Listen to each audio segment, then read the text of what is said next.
we as leaders can sometimes, not sometimes, quite often find ourselves in a disagreement, an argument, so to speak. And I believe that how we carry ourselves as leaders not only represents our character, but also represents our God. And I think that's one thing we need to remember as leaders is we're not just leading to achieve something, we're leading to represent God. And so part of my challenge to you is you are going to be challenged. People are going to come at you with different things. It's how you respond that'll really set you apart. And this, I came across this video. Actually, I want to give a shout out to Daily Dose of Wisdom. I love the stuff that he does great research to find some really good articles and reacts to the videos. I didn't play his video now. I'm playing the original video, but I didn't link him in below. Yash, can you make a note we'll link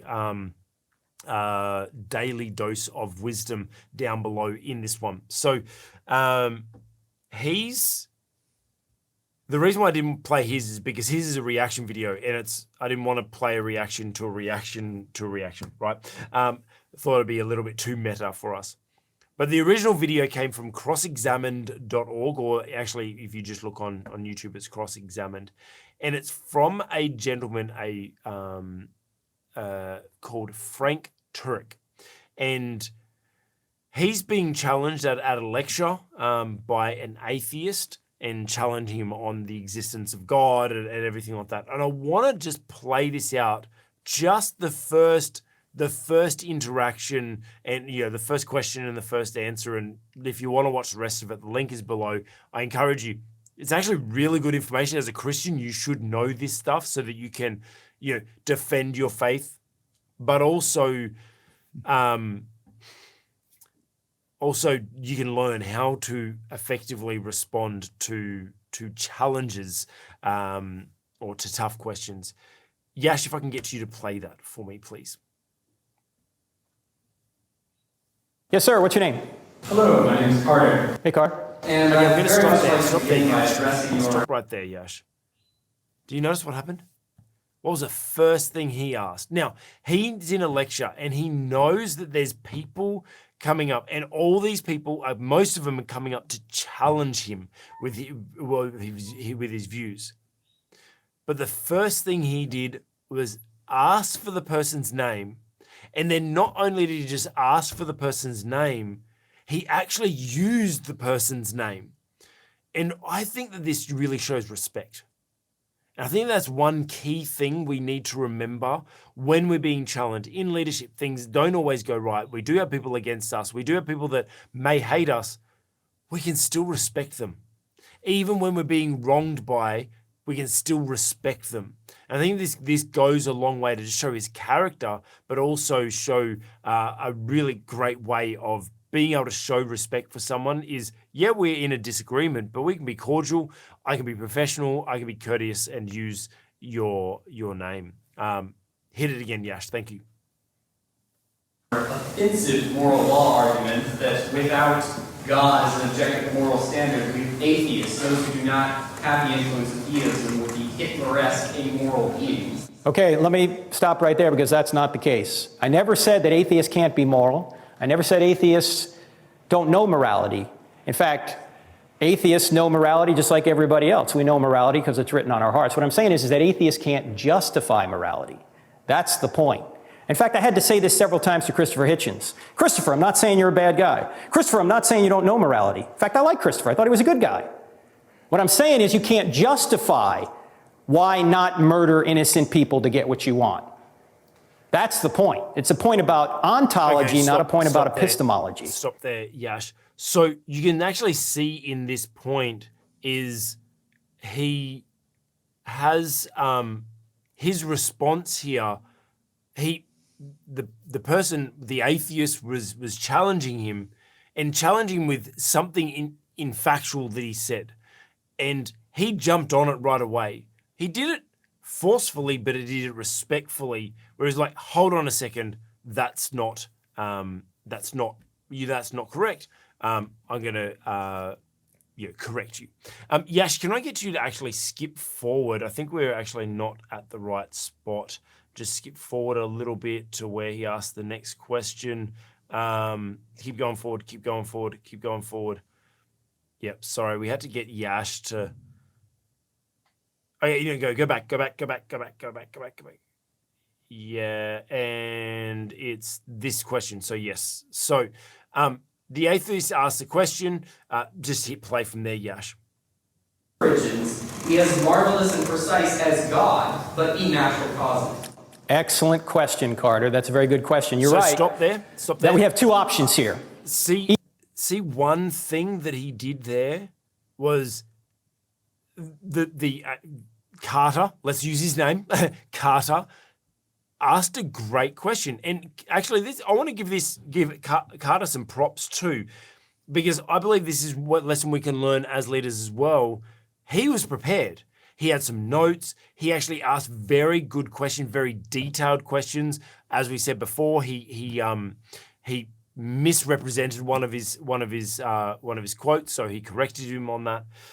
However, in this moment, Frank actually turned around and said, "You know what?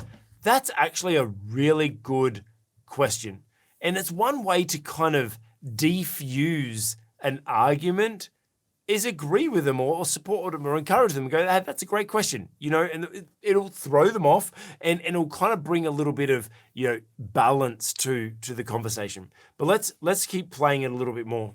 Yash. Either the universe is the uncaused first cause or something beyond the universe is the uncaused first cause. The problem is that all the evidence points to the fact that the universe is not the uncaused first cause. And I didn't have time to go through that evidence tonight. That was part one. But I'll give it to you very briefly in an acronym, SURGE, S-U-R-G-E. S stands for the second law of thermodynamics, which says that the universe is running down. Well, if it's running down, somebody must have wound it up. We'd have no energy left right now if the universe was eternal. The U stands for the fact that the universe is expanding. Edwin Hubble detected that back in 1929 and shows that everything came from a single point, a point actually of infinite density, the singularity, which is actually nothing. So the universe had a beginning. The R in SURGE stands for the radiation afterglow. That's the remnant heat discovered by Penzias and Wilson in 1965, which is literally the smoking gun to the Big Bang. There's heat, remnant heat from the Big Bang still out there, which shows that the universe had a beginning. The G in SURGE stands for the great galaxy seeds, which were very fine temperature variations in that radiation afterglow that allowed the galaxies to form in the early universe. And the E stands for Einstein's theory of general relativity, which shows that time, space, and matter are correlative, that they came into existence together, that space, time, and matter literally had a beginning. Einstein knew this in 1916. That'll do. Thank you. Okay, and you can close that down now, Yash. The last bit I kind of wanted to share from that is he used, in response to a tough question, he was researched, he was prepared, he was knowledgeable, he knew his stuff, but he didn't just speak a bunch of technical gobbledygook, although there was a little bit of technicality in there. What it is wrapped up in an acronym. And that's one thing we can learn as leaders is to make sure that we, when communicating any form of information, how can we present it in a way that is more effective? How can we make it easier for people to understand? I remember there was this quote by John C. Maxwell. I saw him speaking at a Hillsong conference, and he was talking about the difference between a teacher and a communicator. He said, well, a teacher takes a simple concept and makes it complex, whereas a communicator actually is able to take something complex and present it in a simple manner so that people can understand. And I think that's one thing that he does here, like being able to, there was a bunch of like Einstein's theory of relativity and this thing and that thing. Like there was so many different theories in there, but he wrapped it up in an acronym that's easy for him to remember, but also easy for the audience to remember, and it's much easier for them to take on board. Dr. Rod, how would you rate, first of all, how he responded to these questions? He responded well. Frank Turek is one of the best Christian apologists on the planet today, and he's written some material that will help a lot that of was Christians. the word. I was like, lecturer, like I blanked out. A lecturer, No, that's apologist, okay. correct. An apologist is not someone who apologizes for being a Christian or who apologizes for the Bible. Somebody who is ready and able to defend the Bible, to defend Because it has Christian- something that the word apologist comes from, not from the word apology, but from apostolic or from the apostles. Oh no, it's from the Greek. No, it might be Latin. I think I think it's Latin. Apologia, which is really about arguing in favor of a position or defending a position. So apologetics is all about defending the beliefs, the attitudes, the values that underpin Christianity. Frank Turek is one of the best. And I think one of his strengths in that interaction was that he never took on the person. He focused on the idea. So he affirmed the person Carter, but then he actually focused on ideas. When he said to Carter, that was a good question, that wasn't really just a communication technique. I believe he was genuine in that because it was a good question. And it's a question that a lot of people have asked, and it's a question which has driven both science and theology for a long, long time.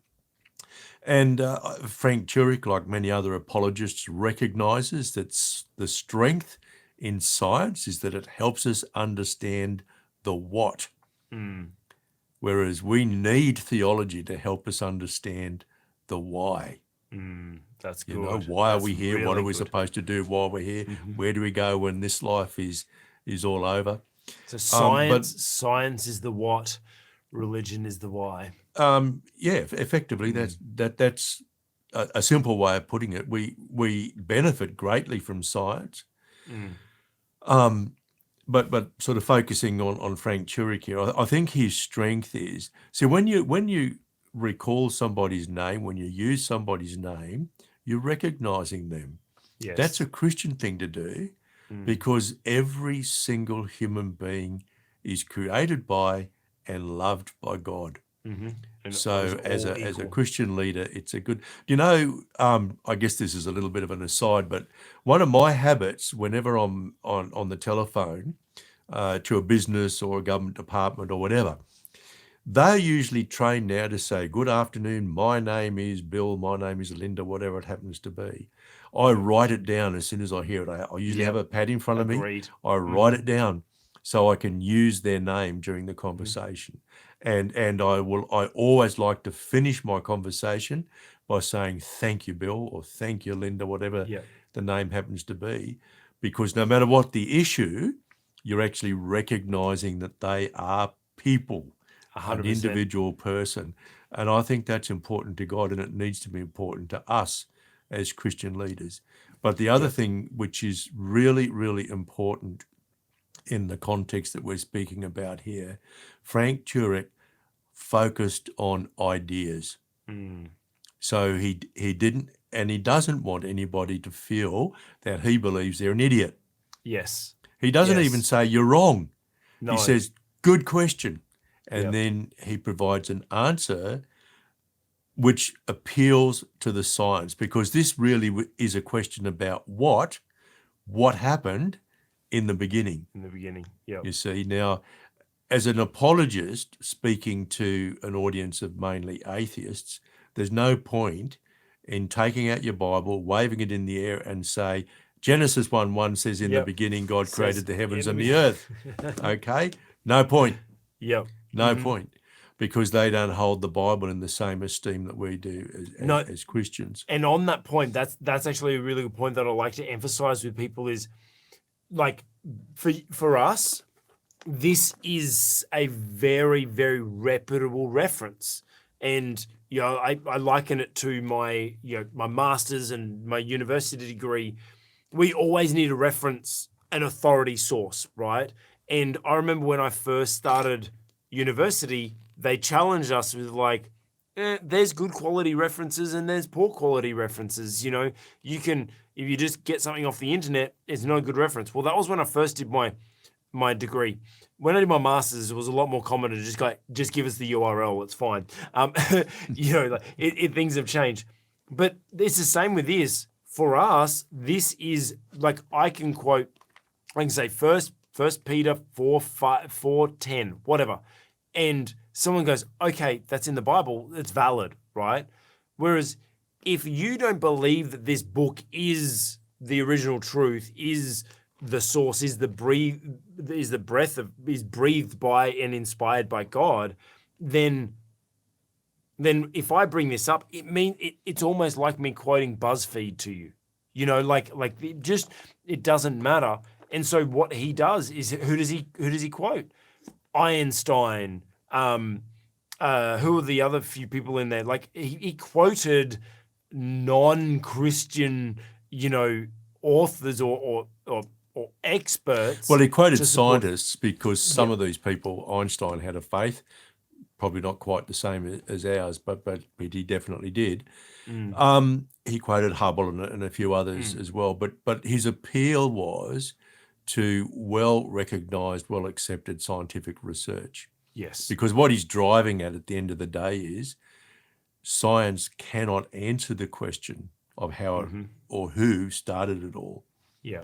Science can get us to the point which says everything came from nothing. Yeah. Okay. And theology says, well, that really isn't good enough. Yeah. Because it cannot really give us identity. It cannot give us purpose.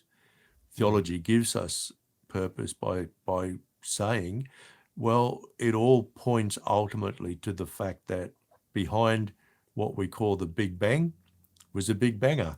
And that's not original on my part. That's Greg Kukel, I think, is the first person I heard that from, who's another very fine apologist as well.